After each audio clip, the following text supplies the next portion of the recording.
I see you, even in the places where you do not want to be seen, in the places where your anger hides behind a smile and your grief hides behind strength.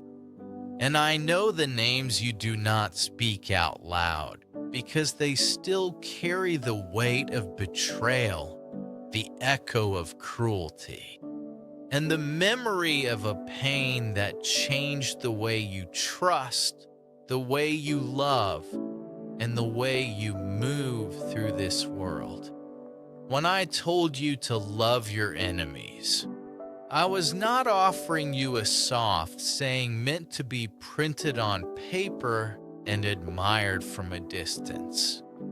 I was speaking directly into the deepest wound of your heart, into the place where resentment has been growing quietly like a shadow, into the place where you replay what they did to you again and again because part of you still wishes they could feel what you felt when they walked away, lied to you, or left you standing alone with a pain no one else could see.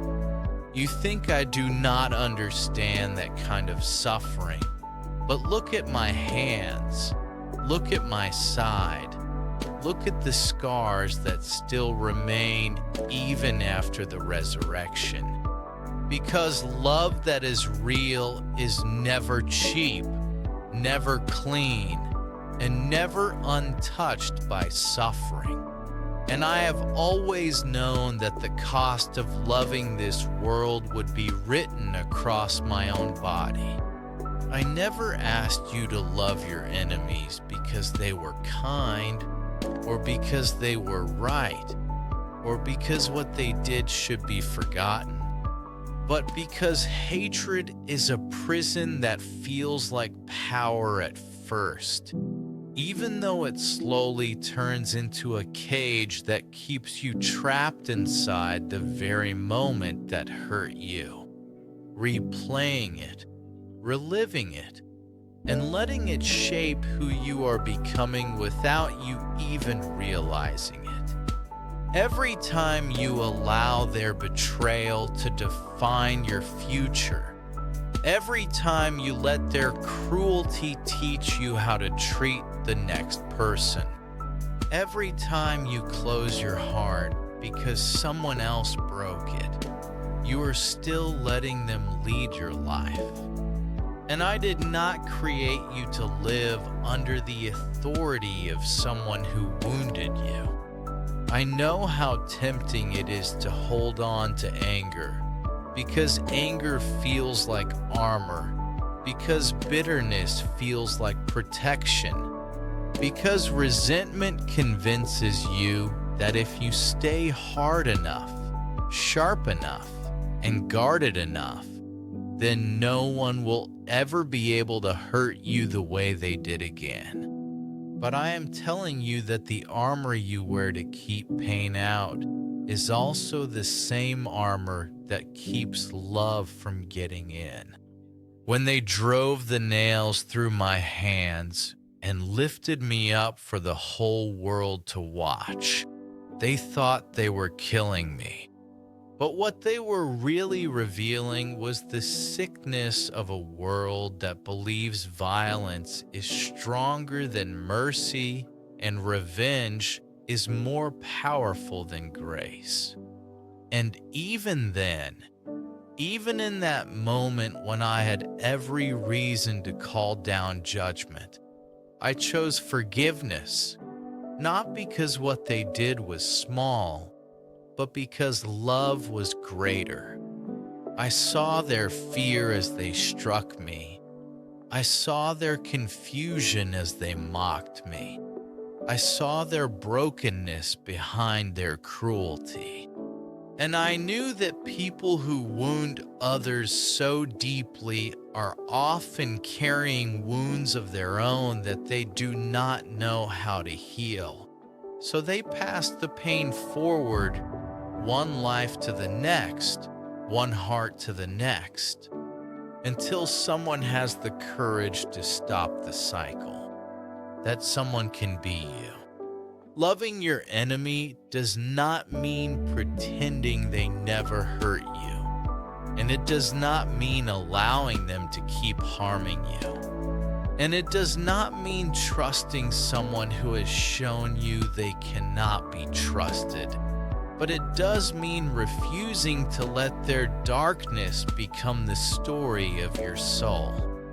Love is not weakness, even though the world will try to tell you that it is, because love takes more courage than revenge ever will. And forgiveness requires more strength than hatred ever could. And choosing peace when you have every excuse to choose bitterness is one of the most powerful acts a human heart can make. I see what carrying resentment is doing to you, how it is slowly turning your memories into weapons, how it is teaching you to see danger where there may be none, how it is making you smaller, more cautious, and more afraid to open your heart again.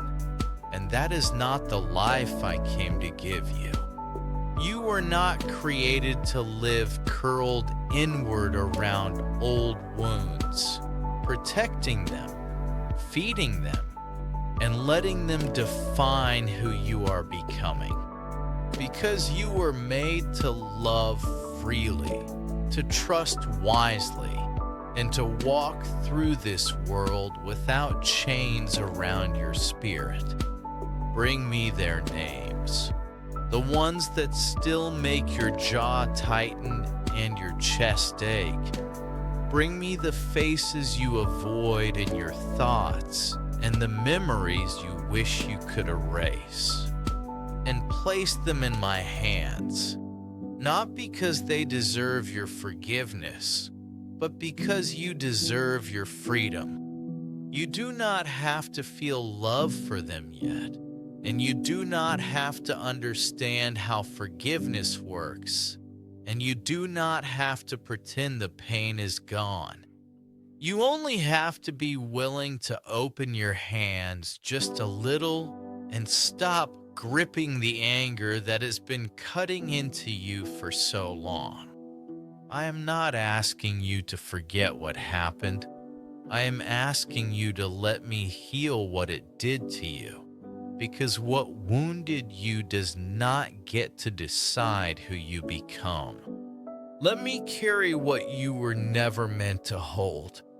Let me turn your pain into something that no longer owns you.